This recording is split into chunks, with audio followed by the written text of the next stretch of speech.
There are four broad ways to improve your trading results. You can increase the size of profitable trades, decrease the size of losing trades, increase the percentage of profitable trades compared to losing trades, or increase the number of trades that you open once you have a profitable traders equation. Now, each of those could be further broken down into subcategories, but if you really think about it, any improvement you can make to your trading, either directly or indirectly, impacts one of those four things. So, which of those areas have you worked on? Can you guess which one is by far the area that traders focus on the least? If you said the second one, you're absolutely right. Reducing the size of losing trades is the most neglected area of improvement for most traders by a country mile. They might focus on reducing the number of losing trades, which relates to the third area, increasing the percentage of profitable trades compared to losing trades, but very few traders think about reducing the size of their losses as a way to improve their results. In fact, it's usually the opposite. In the search for bigger profits, you might look at widening your stop loss or increasing your percentage at risk. As a result, your losses get bigger as well. But ironically, reducing the size of losses is often the low-hanging fruit for improving your results. Most traders have a huge amount of simple inefficiencies in that area, which they've never even considered. So with that in mind, let's go through a simple optimization task that will give you a quick improvement in that area. But before I explain it, it's really important that we briefly cover an important topic first. How much should you risk on each trade? Do you believe that all trading opportunities are equal, that they're all the same? Or do you think that some opportunities are better than others? I think most people would agree that each opportunity is different. After all, the markets are dynamic and each opportunity happens within very different contexts. Even if there are many similarities, there are always many differences as well. Therefore, should the amount that we risk on each trade be the same? No, that would be illogical. That's why most experienced traders will use dynamic risk. The amount you risk changes depending on the opportunity.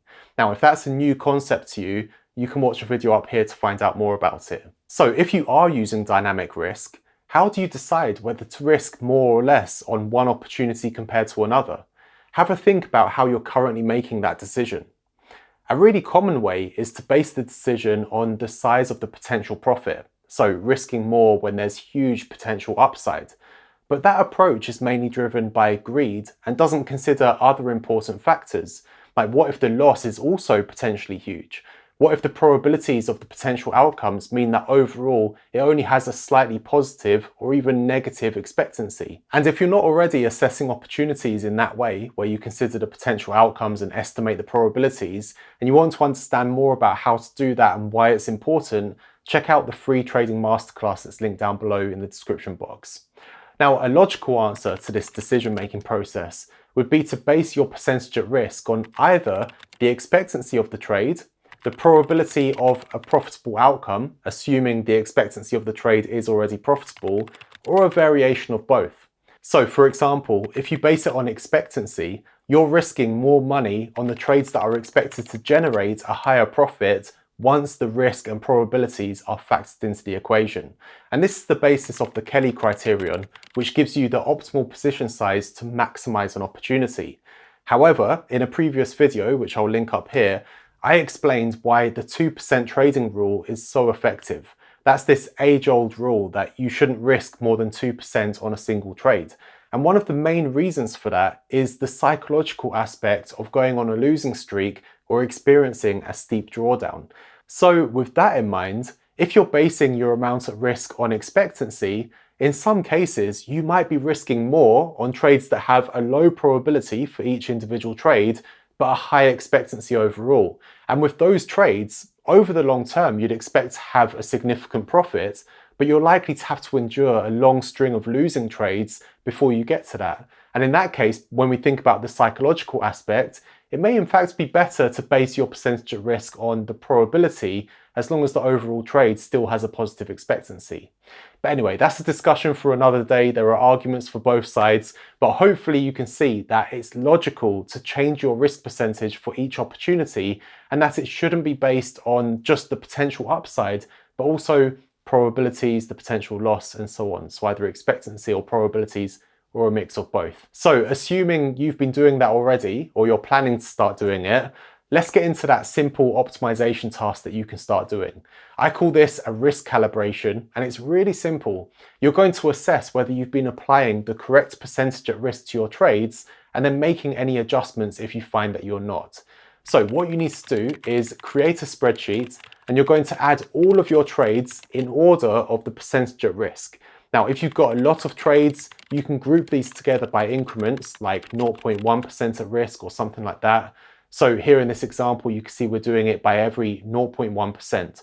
Now, we don't have any trades that were less than 0.3%, so that's the lowest point, and it goes up to the maximum risk, which was 1.8%. Now, those are my personal risk parameters.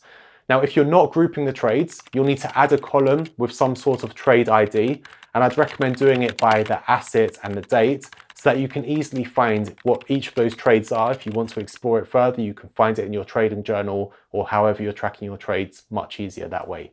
Now, if you're grouping the trades, you'll need to add a column with the number of trades in that specific group because that matters.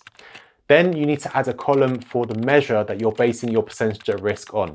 For example, if you're basing it on the probability estimates, you'll add a column and list the probability estimate that you had at the time of entering the trade. If you're grouping the trades, you can take an average, so an average of the trades in that group. It's not perfect to do it that way, but the way I always think about calibration processes, it's not about getting it perfect. It's kind of like when you think about a remote control car that's veering to the left or to the right.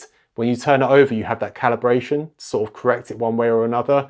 And that's what we're doing here. We're just correcting it until we get it closer to being accurate.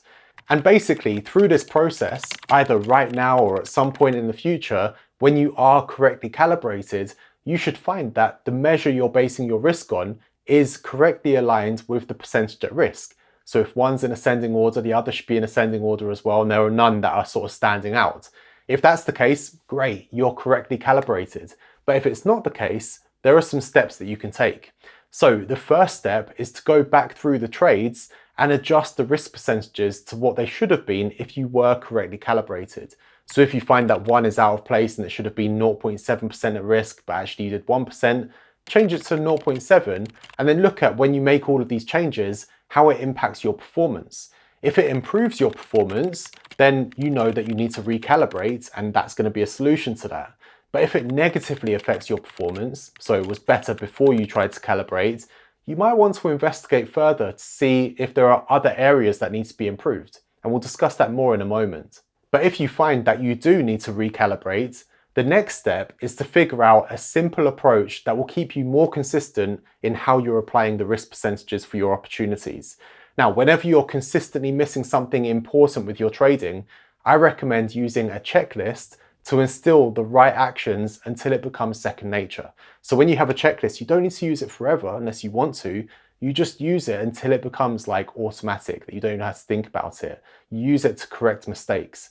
So in this case, you'd figure out the steps that you need to take to be more correctly calibrated and add those to a checklist that you then follow when you're entering a trade. On the other hand, it might be that just a few groups of trades are incorrectly calibrated, but the rest of it pretty much is. So in that case, it might be that there's something specific about those particular situations that's throwing you off. It might be just random, like, it's luck they end up being those, but you should go into your trading journal and break down those situations anyway to try and find where there are consistent themes or uncertainties that you're struggling with. Maybe it's a particular type of situation, or there's some element in these trades that throws you off a bit and changes the way you look at them. Maybe it was something to do with how you were feeling that day or what happened before. Maybe you already had 5 trades and this was the 6th one of the day, and therefore you weren't really switched on and you were lacking mental energy. Whatever it might be, you might find these consistent themes. So that's why it's always important to keep trading journals, because it helps you identify these problems that come from the other data. However, if you find that when you change the data to being as if it was correctly calibrated, it actually has a negative impact on your performance, so your performance was better when things were not correctly calibrated compared to when they were correctly calibrated, then it can mean one of two things. Either it's a small sample size and it's just a bit of variability and it's nothing to be concerned about, or it might be the case that the problem is not with your risk calibration. Okay, and I think it's worth investigating even if we think it's just a small sample size. So if that's the case for you, add another column to the spreadsheet and in that column, input the actual outcomes related to the measure that you're using to decide your risk percentage. So for example, if you're using probabilities, then it means in that column, you need to add the success rate percentages of the different groups of trades that you took there. And if those success rate percentages aren't closely aligned with your probability estimates, it may mean that it's your probability estimates that need to be calibrated, not your risk percentages. And when you sort out that part, you'll see that everything falls into place.